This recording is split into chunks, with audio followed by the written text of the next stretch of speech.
Hello, Commander. In response to the alien threat, this Council of Nations has chosen to activate the XCOM project.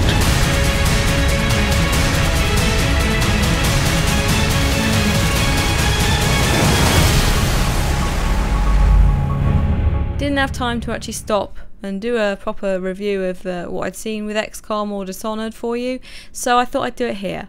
So please excuse the strange surroundings, excuse me looking a bit weird with a webcam and a giant thing in front of my face. But yeah, let's talk about the single player first. Now the single player, the idea is you complete these missions, you've seen a strange alien artifact has landed on Earth, you're the XCOM squad that they've brought back out of wherever the hell they put you in some kind of, like, they shut the project down as far as I'm aware, so they've brought this back out. You're going and you're seeing, you know, other squadrons, other army members who are dead, and you find aliens, obviously.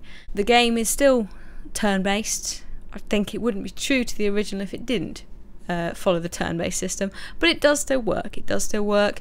The graphics are lovely, and it's nice because it does make a change. It's like a sci-fi version of Civ, pretty much. It's sort of, not really, but it's that kind of game where it gives you a little bit of time and pause for thought to actually think of strategy.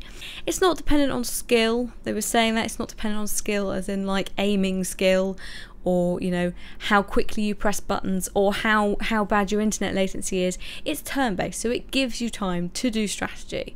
It gives you time to think things through.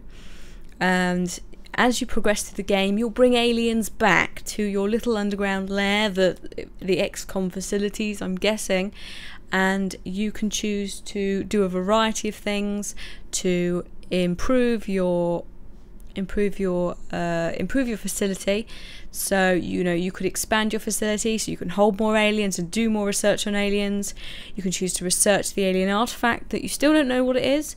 You can choose to research into satellites to help pick up alien incoming ships.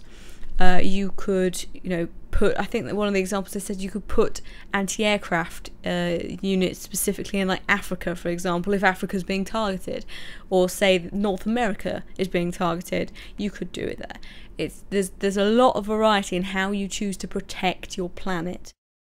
The end result might be better if you choose to spec into researching armor for your people, for your, like, very fragile human beings. You could research some cool power armor, or you could research some anti-aircraft stuff so that the ships never get there in the first place. Entirely up to you. It allows for a lot of variety, and it looked really, really cool. We didn't actually get to see that up close, as in physically at the computer with it, but we got to see lots of screenshots, lots of demos from the devs of it, and the facilities look really awesome. They looked like, if you remember, if you've seen Cabin in the Woods, it was sort of that, like, side shot, as in cross section of the facility with all the monsters in it, that kind of idea. It looked really, really cool as a customizable sort of out of the levels based thing.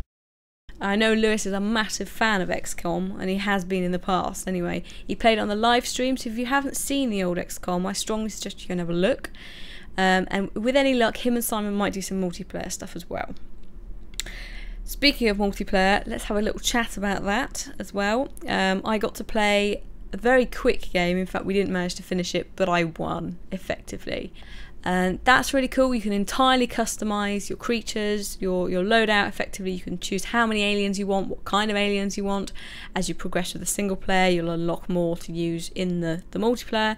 You can choose what gear they have, if there's certain things, so you can give your humans power armor, all that kind of stuff to make it really feel like your own squad.